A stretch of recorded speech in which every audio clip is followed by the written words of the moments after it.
शांत और खुशहाल जंगल था जहां सब जानवर मिलजुल कर रहते थे। लेकिन उन सब के बीच एक जानवर थोड़ा अलग था, मुन्ना कुत्ता। मुन्ना का नाम ही उसकी आदत से पड़ा था। वो हर छोटी चीज पर भौंक भौंक करता और सबको अलर्ट करता, चाहे खतरा हो या ना हो। सब जानवर उसे पसंद करते थे, लेकिन थोड़े परेशान भी रहते थे। तोते ने कहा, भाई मुन्ना भाई, तुम थोड़ा रिलैक्स करो ना। भालू बोला, एक दिन तुम खुद डर जाओगे अपनी आवाज से। लेकिन मुन्ना सीरियस था। उसने सोचा, अब मुझे चाहिए कुछ ऐसा जिससे मैं जंगल की सुरक्षा और मजबूती से कर सकूं। एक दिन जंगल के पीछे एक पुराने खंडहर में मुन्ना को मिली एक पुरानी धूल भरी टोपी, सिर्फ सच्चे रक्षक के लिए। मुन्ना की आंखें चमक गई। बस यही है मेरी तकदीर की टोपी। जैसे ही उसने टोपी पहनी, टोपी की आंखें चमकने लगी। उसमें से निकली एक आवाज, अब तुम जंगल के सुरक्षा गार्ड हो, लेकिन ध्यान रखना, खतरा पास है। मुन्ना घबरा गया कि क्या मतलब, कैसा खतरा?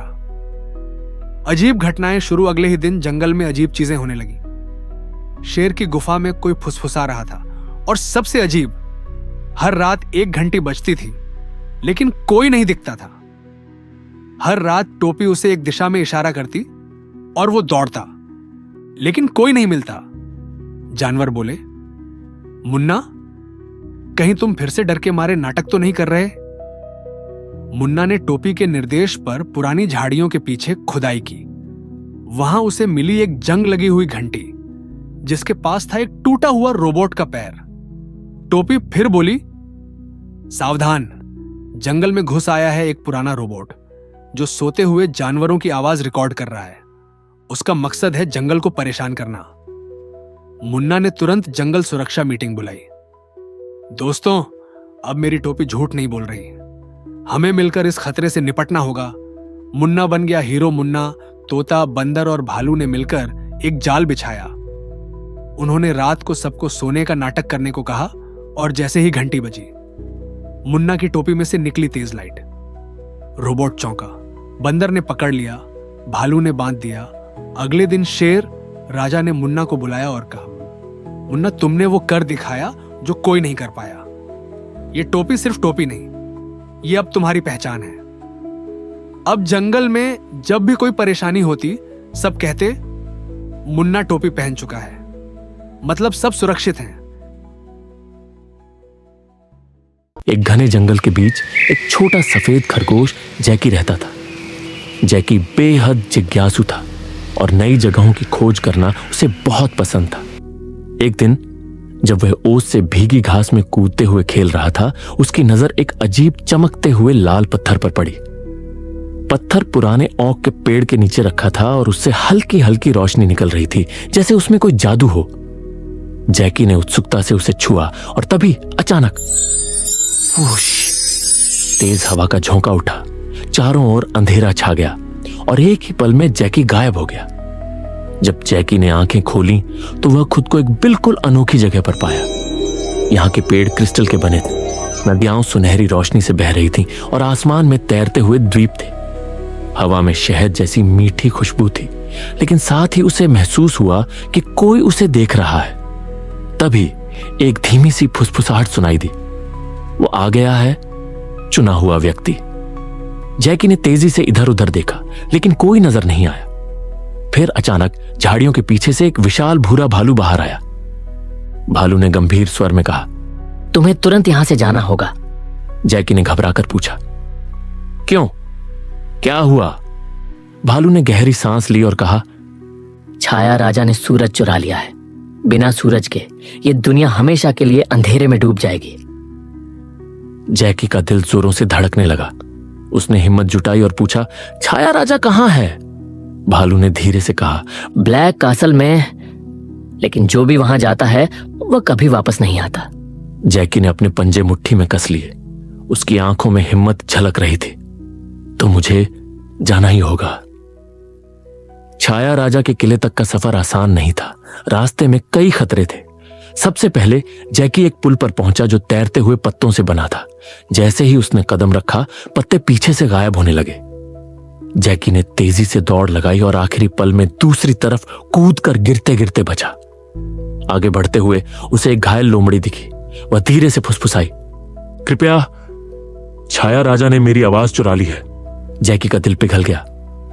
मैं तुम्हारी मदद करूंगा, उसने वादा किया। लोमड़ी ने उसे एक सुनहरी पंख दी और कहा, जब भी तुम संकट में हो इसका इस्तेमाल करना।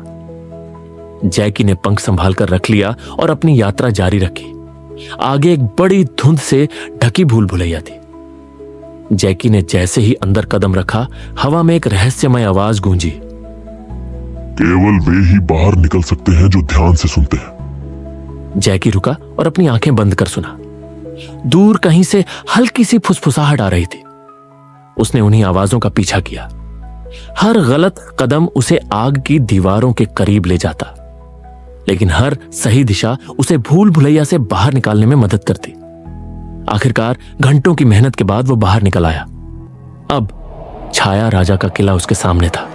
किला घने अंधकार से घिरा हुआ था।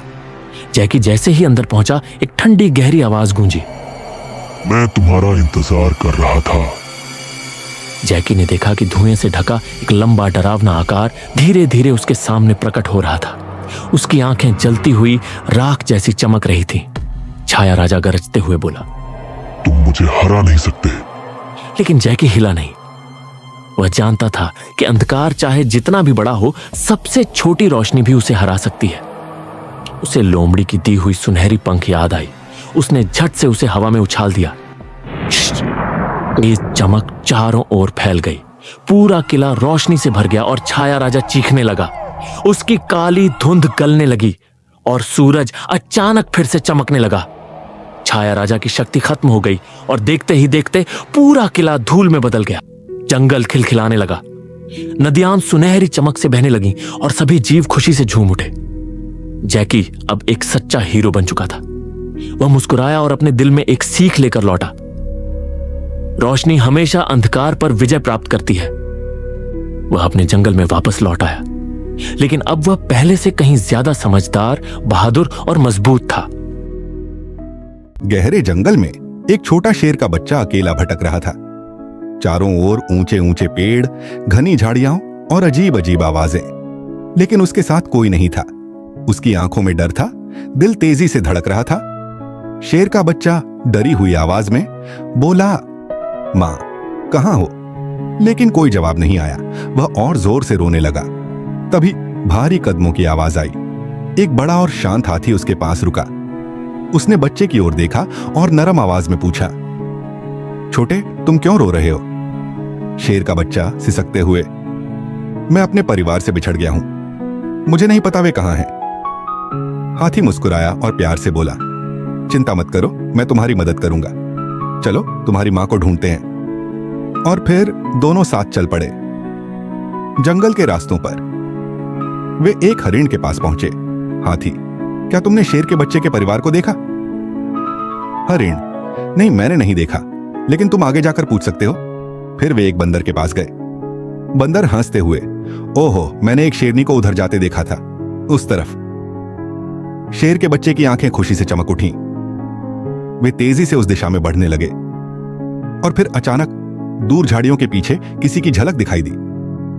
शेर का बच्चा खुश होकर चिल्लाते हुए बोला, मां। वह दौड़ा और अगले ही पल उसकी मां ने उसे अपने गले से लगा लिया। शेर की मां हाथी की ओर देखते हुए भावुक होकर, धन्यवाद, अगर तुम ना होते तो मेरा बच्चा मुझसे कभी न मिलता। हाथी मुस्कुराया। उसने प्यार से शेर के बच्चे के सिर पर अपनी सूंड फेरी और कहा, याद रखो, एक दूसरे की मदद करना ही इस दुनिया को खूबसूरत बनाता है। शेर के बच्चे ने सिर हिलाया और मुस्कुराया। उसने सीखा कि दयालुता और साथ मिलकर चलने से हर मुश्किल आसान हो सकती है। मिंकू का सपना। एक समय की बात है, एक छोटे से गांव में मिंकू नाम का चूहा रहता था। मिंकू बाकी चूहों से अलग था। वह छोटा और चंचल था, लेकिन उसके सपने बहुत बड़े थे। जहां दूसरे चूहे खाने की तलाश और बिल बनाने में व्यस्त रहते, वहीं मिंकू अक्सर आसमान की ओर देखता और सोचता, काश मैं उड़ पाता। गांव के बाकी चूहे उसे हंसते हुए कहते, चूहे उड़ नहीं सकते मिंकू, यह सपना छोड़ दो, लेकिन मिंकू हार मानने वालों में से नहीं था। गांव में हर दिन की शुरुआत सूरज की पहली किरण के साथ होती थी।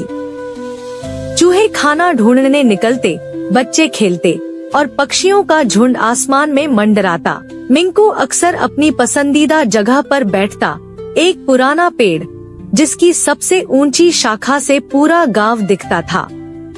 उसकी दोस्त गुड्डी नाम की गिलहरी हमेशा उसे समझाने की कोशिश करती। गुड्डी, मिंकू, उड़ने के बारे में क्यों सोचते रहते हो? हमारे पास तो पंख भी नहीं है। मिंकू मुस्कुराते हुए, अगर सपने देखने की हिम्मत हो तो कोई भी चीज नामुमकिन नहीं। एक दिन मैं उड़ूंगा। एक रात जब पूरा गांव गहरी नींद में था, मिंकू अपने पेड़ पर बैठा चांद को देख रहा था। चांदनी की रोशनी चारों ओर फैल रही थी। मिंकू के दिल में उड़ने का सपना और गहरा हो गया। अचानक चांद से एक चमचमाती रोशनी उतरी। वह रोशनी धीरे धीरे पास आई और उसमें से एक खूबसूरत जादुई पक्षी निकला। उसकी पंखों की चमक देखते ही बनती थी। जादुई पक्षी नरम आवाज में, मिंकू, मैं तुम्हारे सपने जानती हूँ। क्या तुम सच्चे दिल से उड़ना चाहते हो? मिंकू आश्चर्य से, हाँ, मैं अपने पूरे दिल से चाहता हूँ। जादुई पक्षी, मैं तुम्हें जादुई पंख दे सकती हूँ, लेकिन इसका इस्तेमाल हमेशा अच्छे काम के लिए करना होगा। क्या तुम वादा करते हो? मिंकू, हाँ, मैं वादा करता हूँ। अगली सुबह जब सूरज उगा, मिंकू ने महसूस किया कि उसकी पीठ पर नरम, चमकते हुए पंख उगाए हैं। वह खुशी से झूम उठा। उसने पंख फड़फड़ाए और धीरे धीरे हवा में उड़ने लगा। गांव के बच्चों ने मिंकू को उड़ते देखा और तालियां बजाने लगे। बच्चे, देखो, मिंकू उड़ रहा है। आसमान से गांव का नजारा अद्भुत था। मिंकू ने सोचा, अब मैं अपने सपने को जी रहा हूँ। उड़ते उड़ते मिंकू एक घने जंगल में पहुँच गया। यह जगह गांव से बिल्कुल अलग थी, सुनसान, डरावना और अजीब आवाजों से भरा हुआ। तभी उसने एक झाड़ी के पीछे से किसी के रोने की आवाज सुनी। मिंकू, कौन है वहाँ? झाड़ियों से एक छोटा खरगोश डरते हुए बाहर आया। खरगोश, एक बड़ी भयानक चिड़िया मुझे पकड़ने की कोशिश कर रही है। मिंकू ने देखा कि आसमान में एक विशाल, भयानक पक्षी मंडरा रहा था। उसकी लाल आंखें और तेज चोंच देखकर किसी का भी दिल दहल सकता था। साहस और संघर्ष, मिंकू ने सोचा, अगर मैं अपने पंखों का सही इस्तेमाल नहीं करूंगा तो इन पंखों का क्या मतलब? उसने छोटे खरगोश को छुपने के लिए कहा और खुद उस भयानक पक्षी की ओर उड़ान भरी। भयानक पक्षी गुस्से में, तुम कौन हो? क्या तुम मुझे रोकने आए हो? मिंकू साहस से, छोटे और कमजोर जानवरों को सताना गलत है। मैं तुम्हें ऐसा करने नहीं दूंगा।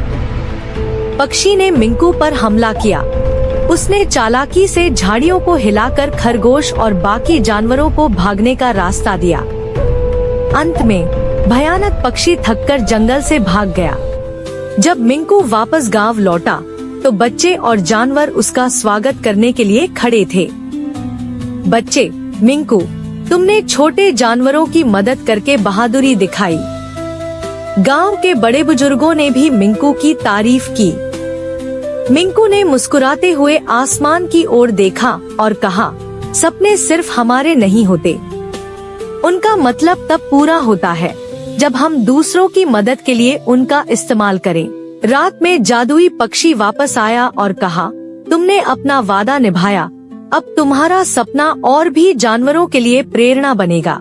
चांद की रोशनी में खड़े मिंकू ने कहा, सपने देखना कभी बंद मत करो, क्योंकि हर सपना सच हो सकता है।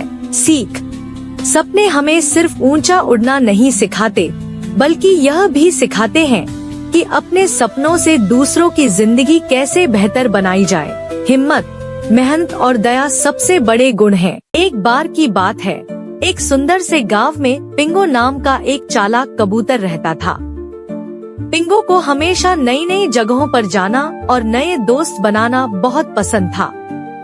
एक दिन वह उड़ता हुआ जंगल की ओर गया और एक बड़े और हरे भरे पेड़ के नीचे आराम करने लगा।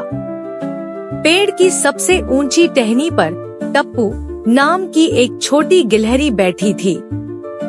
टप्पू ने पिंगो को देखकर पूछा, तुम कौन हो? यहाँ क्या कर रहे हो? पिंगो ने मुस्कुराते हुए कहा, मैं पिंगो कबूतर हूँ। मैं नए दोस्त ढूंढ रहा हूँ, क्या तुम मेरे दोस्त बनोगे? टप्पू ने हंसते हुए कहा, मुझे तुम्हारा दोस्त बनकर खुशी होगी, लेकिन क्या तुम मुझे उड़ना सिखा सकते हो? पिंगो ने हंसते हुए जवाब दिया, गिलहरियाँ उड़ नहीं सकती, लेकिन मैं तुम्हें पेड़ों से नीचे कूदने का सही तरीका सिखा सकता हूँ। इसके बाद पिंगो ने टप्पू को धीरे धीरे अपनी पूंछ का संतुलन बनाकर पेड़ से जमीन पर कूदना सिखाया।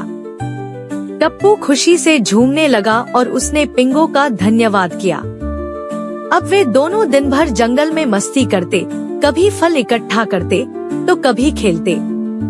एक दिन जंगल में एक जोरदार आंधी आई।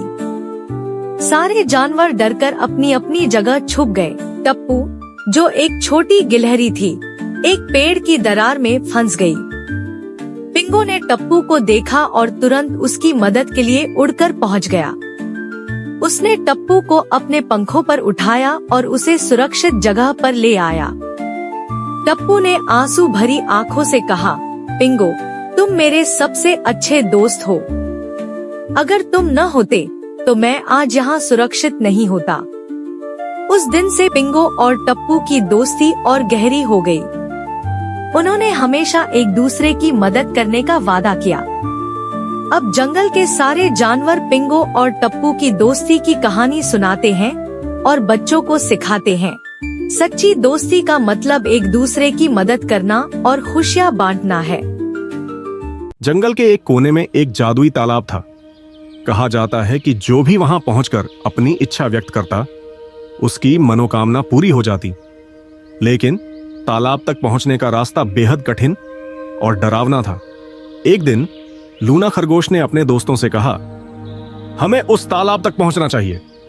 वह जादू हमारे जंगल को और सुंदर बना सकता है। रियो लोमड़ी ने मजाक में कहा, क्या हम सच में वहां तक पहुंच पाएंगे?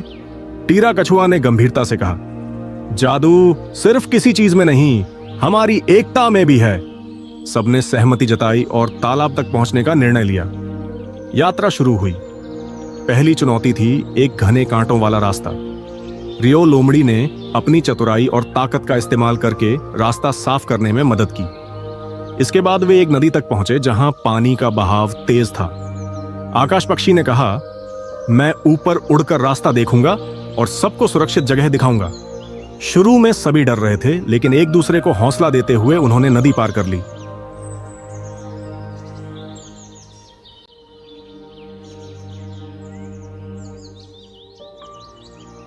आखिरकार वे जादुई तालाब तक पहुंच गए। तालाब का पानी सुनहरी रोशनी में चमक रहा था। लूना ने तालाब से पूछा, तुम हमारे जंगल की कैसे मदद कर सकते हो? तालाब से एक कोमल आवाज आई, मैं केवल उनकी मदद करता हूं जो अपनी समस्याओं का हल खुद ढूंढने की कोशिश करते हैं। अब बताओ, जंगल की सबसे बड़ी समस्या क्या है?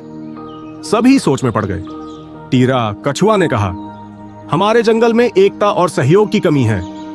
सभी सिर्फ अपने फायदे के लिए सोचते हैं। तालाब ने जवाब दिया, अगर तुम इस समस्या को हल कर सकते हो तो मैं तुम्हारे लिए बड़ा इनाम दूंगा। जंगल लौटने के बाद सभी जानवरों ने तालाब से मिले संदेश को दूसरों तक पहुंचाया। लूना और टीरा ने मिलकर सबके लिए एक योजना बनाई। जानवरों ने अपनी अपनी ताकत और हुनर का इस्तेमाल करके जंगल को सुंदर बनाना शुरू किया। रियो लोमड़ी ने खाना इकट्ठा करने में मदद की। आकाश पक्षी ने खोए हुए जानवरों को ढूंढा और टीरा कछुआ ने सबको धैर्य से काम करना सिखाया। कुछ महीनों बाद जादुई तालाब से पानी की एक धारा पूरे जंगल में बहने लगी। उस पानी ने जंगल को और हरा भरा और खुशहाल बना दिया। सभी जानवरों को यह समझ आया कि जादू बाहर नहीं, बल्कि उनकी एकता और सहयोग में छिपा है।